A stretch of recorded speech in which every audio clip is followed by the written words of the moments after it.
আসসালামু আলাইকুম। WhatsApp guys, Sheikh Abdul Hannan. আজকে সকালবেলায় চলে আসলাম কেরানীগঞ্জে লাখিরচর গ্রামে। দেখতে পাচ্ছেন গতকালকের তুলনায় আজকে অনেক বেশি কুয়াশা পড়েছে। দেখতে পাচ্ছেন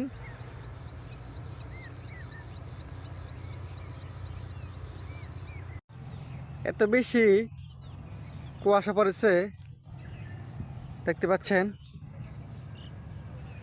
দেখলে আপনাদের কাছে মনে হবে যে এখন পৌষ মাস চলতেছে, কিন্তু না, বর্তমানে চলতেছিল চৈত মাস। এই চৈত মাসে এত পরিমাণ কুয়াশা পড়েছে, দেখতে পাচ্ছেন।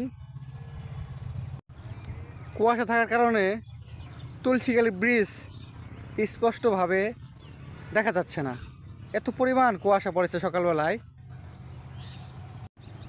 ব্রিজের আপনাদেরকে এই পাশটা দেখাতেছি, দেখতে পাচ্ছেন এত পরিমাণ কুয়াশা পড়েছে।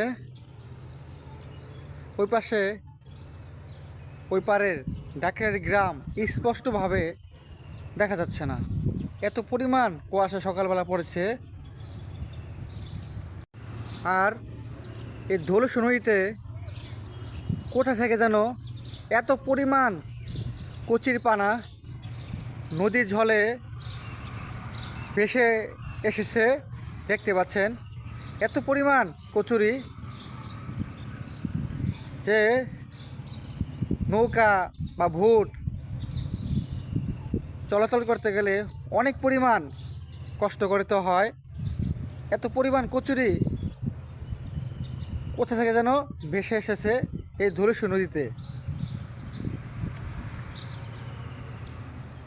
তো ভিডিওটি আপনাদের কাছে ভালো লাগলে অবশ্যই লাইক, কমেন্ট, শেয়ার করে দেবেন। সকলে ভালো থাকবেন। আল্লাহ হাফেজ।